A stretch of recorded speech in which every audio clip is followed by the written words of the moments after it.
ओम नमः शिवाय। सभी व्यूअर्स को धन्यवाद करते हुए अब जो मैंने फरवरी 2024 का राशिफल तैयार किया है, उसके पहले आप लोगों को एक बात बतानी है कि मैंने एक नया चैनल शुरू किया है।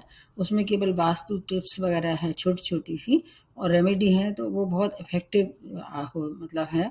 कई लोगों के मेरे को मेल मिली है, उसमें उनको फ़ायदा हुआ है। आपको एक एक बार हर एक जो वहाँ का जो वीडियो है उसको देखना चाहिए, जो आपके मतलब का हो, जिसकी आपको ज़रूरत हो। अब फरवरी का जो महीना कैसे जाने वाला है, इसके पहले आप लोगों को फरवरी माह में जो लंबे समय तक ग्रह हैं एक ही राशि में रहने वाले, उनकी स्थिति बता देते हैं। सबसे पहले बता देते हैं बृहस्पति की स्थिति क्या है। मेष राशि में चल रहा है, मार्गी हो चुके हैं वो। इसका एक लाभ मिलने वाला है बहुत, क्योंकि नैसर्गिक रूप से शुभ ग्रह हैं। इनकी दृष्टियों का भी आपको देखना होगा, उसका वीडियो मैंने अलग से बनाया है। इसके बाद आ जाते हैं शनि, कुंभ राशि में चल रहे हैं, ये भी मार्गी हो गए हैं नवंबर से। और अब इसके बाद ये 12 फरवरी से थोड़े से कमजोर अवस्था में, अस्त जिसको कह सकते हैं, क्योंकि सूर्य की निकटता इनको मिलने वाली है। अभी जब सूर्य आ जाएंगे कुंभ राशि में तब। अब इसके बाद आ जाते हैं राहु, आपको पता ही होगा मीन राशि में चल रहे हैं, और केतु जो है वो कन्या राशि में। जैसे चल रहे थे वैसे ही चलेंगे, इनके नक्षत्र परिवर्तन होते रहेंगे, वो आपको बीच बीच में हम आपको अवगत कराते रहेंगे। शेष बड़े ग्रह में सूर्य जो ग्रहों के राजा हैं सबसे ज़्यादा पावरफुल होते हैं। अभी जहाँ चल रहे हैं, अभी धनु से मकर में प्रवेश कर चुके हैं, और उसके बाद फिर ये कुंभ में प्रवेश करेंगे 13 फरवरी तक मकर में, उसके बाद कुंभ में, उसके बाद फिर ये मीन में प्रवेश करेंगे, जो कि राहु की युति बनेगी। इस समय क्या है, मकर राशि में बहुत सारे ग्रहों की युति बनेगी। जैसे पिछले महीने धनु राशि में थी, ठीक इसी तरह से मकर राशि में अन्य ग्रह भी इस समय आएंगे। 5 फरवरी से जैसे मंगल आ जाएंगे, उसके बाद बुध भी 20 फरवरी से, फिर शुक्र भी 12 फरवरी से। तो मकर राशि बहुत इस समय अच्छी हो सकती है। अगर नेटा चार्ट में भी अगर मान लीजिए इसमें से किसी भी विशेषता से नैसर्गिक रूप से शुभ ग्रह की अगर महादशा अंतर्दशा चल रही है, तो मकर राशि वालों के लिए ये जो फरवरी का महीना है काफ़ी लाभप्रद रहने वाला है, क्योंकि सूर्य भी वहाँ रहेंगे, शुक्र भी रहेंगे, बुध भी रहेंगे और मंगल भी रहेंगे। आपके लिए बहुत सी अच्छी मतलब शुभ सूचनाएं मिल सकती हैं इस दौरान, अगर नेटल चार्ट में भी अच्छी स्थिति में है तब। अब इसके बाद और जो ग्रह हैं, जैसे वो सूर्य बुध का आदित्य युग का भी निर्माण होगा इस दौरान, और इसके साथ साथ कुछ समय के लिए शनि अस्त हो जाएंगे, तो जिन पर ढैया 7.5 ही चल रहे हैं, तो वो थोड़े से उनके दुष्प्रभाव में कमी हो जाएगी। शनि के लिए ऐसा मानते हैं ये पापी क्रूर ग्रह है, पापी ग्रह हैं, क्रूर भी नहीं कह सकते हैं, पापी ग्रह हैं। अगर ये अस्त हो जाते हैं तो इनकी पापत्व में कमी हो जाएगी, ये तो अच्छी बात है। जब तक सूर्य उनके निकट रहेंगे तब तक, उसके बाद से फिर पुनः जैसे वैसे ही थे वैसे ही रहने वाले हैं। तो मैंने अभी अब जो बताने वाली हूँ वो है धनु राशि के लिए बताने वाली हूँ।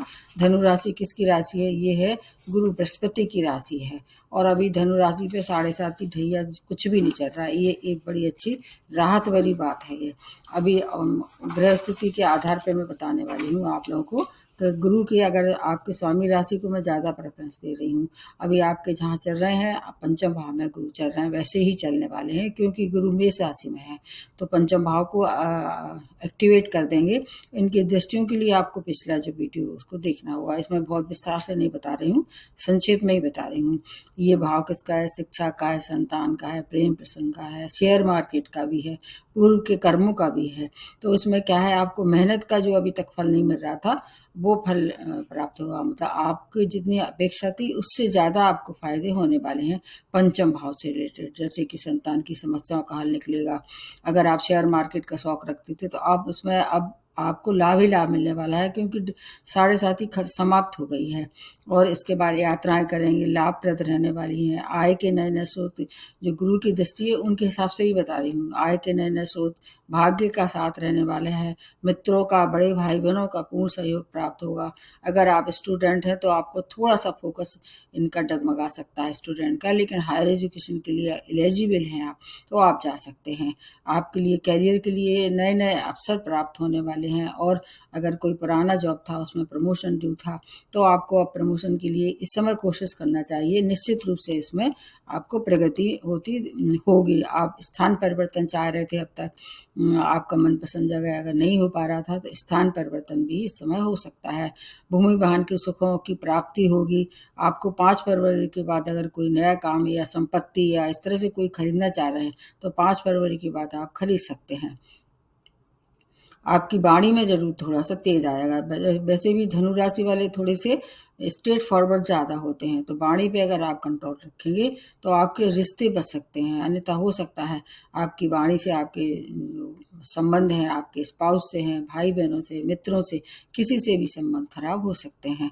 लेकिन आपके लिए करियर के लिए बहुत अच्छा है, हेल्थ के लिए बहुत अच्छा है, संतान के लिए अच्छा है। अगर आप संतान प्राप्ति के लिए या पहले से आप प्रयासरत थे तो आप इस समय कोशिश करेंगे तो कंसीव भी कर सकती हैं महिलाएं। गुरु बृहस्पति की स्थिति बहुत अच्छी बनी हुई है, चारों तरफ से शुभ समाचार प्राप्त होने वाले हैं। विदेश जाने की अगर आपकी इच्छा थी, पहले से प्लानिंग चल रही थी, वो उसको ठंडे बस्ते में पड़ी हुई थी, तो वो अब हो सकता है कि उसमें कुछ शुभ सूचना प्राप्त हो। मतलब सुख समृद्धि के साथ साथ मानसिक शांति भी मिलेगी, जो कि बहुत ज़रूरी होती है। सब कुछ होने के बाद भी अगर आप मानसिक रूप से मतलब सुखी नहीं होते हैं तो उन सब चीज़ों का लाभ भी प्राप्त नहीं होगा। तो इसलिए मानसिक शांति के लिए सबसे ज़्यादा आपको अपनी स्वयं को मतलब उसको नियंत्रित रखना पड़ेगा, ईगो से और क्रोध से। अगर आप प्रेम में हैं तो हो सकता है कि इस दौरान विवाह में परिणत करने का समय आ गया है। कुछ राशि वालों के लिए मैंने वीडियो बनाए हैं कि 2024 में किस किस राशि वालों को विवाह और संतान और विदेश योग है, उसको मिला के देखना है। इसमें बहुत सारा नहीं बता रही हूँ आपको। 1 से लेके 12 फरवरी तक आपको अपने थोड़े शत्रुओं की तरफ से परेशानी हो सकती है, लेकिन प्रतियोगिता में अगर पार्टिसिपेट कर रहे हैं तो उसमें सफलता मिलेगी।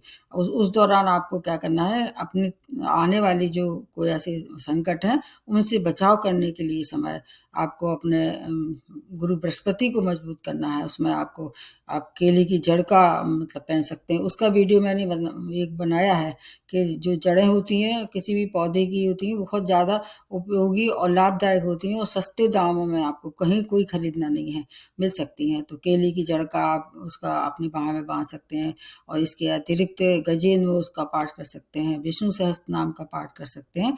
बृहस्पति को आपको प्रबल करना है, तो आपके लिए वैवाहिक सुखों में अगर कोई कमी भी आ रही थी तो वो कमी भी दूर हो जाएगी। आपके लिए समय बहुत ही अच्छा है धनु राशि वालों के लिए। अब जो अगली राशि जो बनती है वो है मकर राशि है। आपके स्वामी राशि शनि है, जो कि अभी कुंभ राशि में चल रहे हैं, आपके सेकंड भाव में 7.5 का आपके ऊपर लास्ट है ये फेस। तो शनि सेकंड भाव में हालांकि कारक नहीं है, लेकिन चूंकि स्वामी राशि है, ये किसका भाव है, आपकी धन का है, संपत्ति का है, वाणी का है, परिवार का है। और राहु आपके तीसरे भाव में और गुरु आपके 4th भाव में, केतु आपके 9th भाव में। तो मतलब ये स्थिति अच्छी बनी हुई है, क्योंकि राहु तीसरे भाव में हमेशा अच्छे फल देते हैं। उसके अलावा अगर गुरु की स्थिति देखें अभी जहाँ चल रही है, और 4थे भाव में केंद्र भाव में, तो इसलिए उनका कारक तो नहीं है, चूंकि केंद्र भाव है इसका फायदा मिलेगा। आपके केतु जो है वो आपके यहाँ चल रहे हैं, उसके हिसाब से अगर देखें तो आपको इस माह जो है कुछ कैरियर से जुड़ी अच्छी सूचनाएं प्राप्त होने वाली हैं, क्योंकि आपके जो भाग्य से बुध और शुक्र 2 ऐसे कारक ग्रह हैं, वो इस महीने आपकी ही राशि में रहने वाले हैं। कुछ समय उनके सूर्य भी रहेंगे, लेकिन इस समय 12 फरवरी से आपकी स्वामी राशि थोड़ी सी अस्त अवस्था में आ जाएंगे। तो अगर कोई नया इन्वेस्टमेंट करना है तो सोच समझ के करें, और अगर करना भी है तो छोटे से शुरुआत करें। लेकिन इसके बाद इसके पहले आपको धन की वृद्धि, परिवार में नए सदस्य का आगमन, संपत्ति का अगर आप कोई काम करना चाह रहे थे, चाहे आप रेंटल के लिए चाहे स्वयं के लिए, तो वो समय अभी इसलिए बहुत अनुकूल है, क्योंकि बृहस्पति की स्थिति बहुत अच्छी बनी हुई है अप्रैल तक। तो ये आपके लिए बहुत अच्छी सुखद सूचना है। माता की हेल्थ कहीं से खराब हो रही थी तो उसमें सुधार होता दिखाई दे रहा है। स्पाउस के रिश्तों में थोड़ा एडजस्टमेंट करके चलना पड़ेगा। मकर राशि वाले या मकर लग्न वाले और उधर कर्क लग्न वाले, कर्क राशि वाले, इनके वैवाहिक संबंधों में अक्सर एडजस्टमेंट की ज़्यादा आवश्यकता होती है। लेकिन अगर आप किसी राजकीय पद पर काम कर रहे हैं, कैरियर में उन्नति, अगर कहीं काम वहाँ रुका हुआ था, चाहे वह पैसा हो, चाहे आपका मान सम्मान हो, उसकी वृद्धि होगी। ये स्थिति अच्छी बनी हुई है। आय के नए नए स्रोत, अगर आप विदेश जाने की आपकी पहले से कोई योजना थी, हो सकता है इस दौरान आपको वहाँ से कुछ अच्छी सूचना मिले। अगर आप व्यापारी हैं तो एक्सपोर्ट इम्पोर्ट का व्यापार भी कर सकते हैं। और आपके अध्यात्म में अगर कोई अच्छी आपके पहले से रुचि थी तो इस दौरान आपको उस और कुछ उपलब्धियां प्राप्त हो सकती हैं, क्योंकि जो गुरु की स्थिति और राहु की स्थिति बहुत अच्छी बनी हुई है। और केतु के लिए भी ऐसा खराब नहीं मानते हैं, केतु भी 10वीं भाव में है। स्थान परिवर्तन के लिए अगर इच्छुक हैं आप तो स्थान परिवर्तन ही करा सकते हैं। थोड़ा व्यय भी समय होगा आपके, लेकिन अच्छे कामों पे होगा। जैसे घर में कोई मांगलिक कार्य हो सकता है, या विदेश जाने के लिए उस पर भी व्यय करना पड़ सकता है। ऐसे व्यय जो अखरेंगे नहीं, वो व्यय इस समय हो सकता है। आपको एक 2-3 बातों का ध्यान रखना होगा। एक तो वाणी पे नियंत्रण रखना पड़ेगा। सेकंड भाव पे है शनि, तो थोड़ा-सा कभी-कभी जो है बात में रूखापन या तीखापन आ सकता है, तो वाणी पे नियंत्रण रखें, नंबर 1। नंबर 2, जो भी निर्णय लेते हैं उग्रता में ना लें। नंबर 3, आपको क्या है, बड़े इन्वेस्टमेंट अगर करते हैं तो किसी से सलाह ले लें। ड्राइविंग करते समय बहुत सावधानी की आवश्यकता है। लेकिन समस्या अगर आपकी संतान की है कोई, तो उन समस्याओं का हल मिलेगा। और इस समय प्रेम में थे तो प्रेम में अगर विवाह में परिणत करने के लिए इच्छुक हैं तो विवाह में परिणत हो सकता है, लेकिन वैवाहिक जीवन में थोड़ा सा परेशानी होती दिखाई दे रही है। आपकी बुद्धि अच्छी हो जाएगी, प्रखर बुद्धि हो जाएगी। इसलिए अगर कोई निर्णय लेना भी है मजबूरी में, अगर ऐसा विवाह से संबंधित, तो आप 1 से लेके 12 फरवरी तक ये आप लें तो ज़्यादा अच्छा है। उसके बाद का समय उससे भी अच्छा रहने वाला है। तो पूरा माह जो आप अपने इस मतलब शुभता का आप क्या कर सकते हैं, उसका फ़ायदा ले सकते हैं। फिर भी जैसे मान लीजिए, मैंने तो ये कॉमन सा बताया है। महादशा अंतर्दशा किसी ऐसे ग्रह की चल रही जो अकारक है, आपके लिए शत्रु है, तो फिर आपको क्या है, शनि की जैसे रेमेडी कर रहे थे वैसे ही करिए और हनुमान जी की शरण में जाइए। फिर जो भी समस्या है उसका हल निकलेगा। उसके बाद नेक्स्ट जो बनती है वो है कुंभ राशि। स्वामी राशि आपके भी शनि है, आप पे भी अभी 7.5 का सेकंड फेज चल रहा है। आपके लिए कुछ चीज़ों में, जैसे लग्न में है शनि, तो सस नामक जो पंचमा पुरुष है उसका अभी आपको पूरा फायदा मिल रहा होगा। 12 फरवरी से थोड़ी सी अस्त हो जाएंगे तो उतना फायदा नहीं रहेगा। राहु सेकंड भाव में और केतु अष्टम भाव में, गुरु तीसरे भाव में चल रहे हैं। तो इससे क्या है, सेकंड भाव में राहु आते हैं तो धन के लिए तो ठीक है वो, लेकिन वाणी में काफी कुछ मतलब बिटरनेस दे देते हैं। इधर राहु केतु आपके अष्टम भाव में है, तो हो सकता है चोट चपेट दुर्घटना या सर्जरी जैसी कोई चीजें, कट जैसे जिसको कह सकते हैं, या एनिमल से कुछ हानि हो सकती है। जैसे मान लीजिए आप जा रहे हैं, चलते चलते आपको अचानक गिर जाए। अचानक फल देते हैं राहु केतु, इसलिए वहाँ थोड़ी सी सावधानी रखनी पड़ेगी। आपके कारक ग्रह जो हैं शुक्र है, बुध है, मंगल है, तो आपके 12th भाव में ये युति बनेगी। मकर राशि में जब भी ग्रह होंगे तो आपको 12th भाव ज़्यादा एक्टिवेट हो जाएगा। भाइयों से अनबन हो सकती है, जीवन साथी से आपको अपना हो सकता है कुछ मतभेद हो, और इस समय अगर मतभेद करते भी हैं तो उसको तूल ना दें, अन्यथा हो सकता है वो विकराल रूप उसका हो जाए। अपनी तरफ से कोशिश करना चाहिए अपनी तरफ से कि एडजस्टमेंट करें, वाणी पर नियंत्रण रखें, और जो निर्णय लेते हैं वो सोच समझ के लें, क्योंकि 7.5 के दौरान थोड़ी सी ऐसी बन जाती हैं परिस्थितियाँ, लेकिन धन की कोई कमी नहीं होगी। शनि आपको धनी बनाते रहेंगे 2025 तक का, इसलिए आर्थिक स्थिति में सुधार होगा। कैरियर में प्रमोशन, गवर्नमेंट सेक्टर से कोई भी कार्य कर रहे थे, चाहे वह आपका टेंडर पास होना था, तो वो इस समय उसमें कुछ अच्छी सूचना मिलेगी। अगर आप विवाहित थे, विवाह की इच्छुक थी, तो विवाह भी संपन्न हो सकता है। व्यापार में नए अनुबंध प्राप्त होंगे, और अगर आप कोई ऐसा प्रोजेक्ट आपको लॉन्च करना था तो उसके लिए समय अच्छा है। पर जुआ और सट्टे से आपको थोड़ा सा दूर रहना चाहिए। और अगर आप राजनीति में अपना पकड़ रखते हैं तो उसमें आपके लिए समय बहुत अच्छा है। हो सकता है आप चुनाव जीत जाएं, या मंत्री पद भी आपको मिल सकता है। फिर भी कोई परेशानी है तो आपको क्या है, शनि मंत्र करना चाहिए। शनि मंत्र सबसे ज़्यादा पावरफुल होगा आपके लिए, क्योंकि कुंभ राशि वालों को शनि ज़्यादा प्रताड़ित नहीं करते हैं। उनको खुश करते रहिए, निरीह लोगों को दान दीजिए, छाया दान करते रहे, जैसे अब तक कर रहे थे वैसे ही करते रहें। अब लास्ट में जो बनती है वो है मीन राशि। आपके स्वामी राशि बृहस्पति हैं, जो कि अच्छी प्रबल अवस्था में सेकंड भाव में चल रहे हैं, जो कि इनका कारक भाव है। और आपके और जैसे देखिए कुछ चीज़ों के, जैसे राहु आपकी मीन राशि में ही चल रहे हैं, तो आपके लग्न में ही चलने वाले हैं। इस तरह से कुछ चीज़ों का अगर आप थोड़ा सा नियंत्रण करते हैं तो आपके लिए समय भी अच्छा है। साढ़े साथी का भी प्रथम दौर चल रहा है, तो परिवार का भाव है, जो आपको परिवार का पूर्ण साथ मिलेगा। नए सदस्य का आगमन हो सकता है, आर्थिक स्थिति में सुधार, संपत्ति का लाभ। इसके अलावा इनकी जो दृष्टियां होंगी बृहस्पति का, उससे पूरा लाभ होगा। अगर आप विदेश में रह रहे हैं, वहाँ अपने सेटलमेंट के लिए कोशिश कर रहे थे, तो ये समय उसके लिए बहुत श्रेष्ठ है। लग्न का राहु थोड़ा सा भ्रमित करता रहेगा हमेशा, तो बड़े निर्णय लेते समय बहुत सावधानी रखें। जैसे विवाह है, व्यापार है, या कोई बड़ा इन्वेस्टमेंट है, तो किसी से अपने वेल विशर से सलाह ले लें।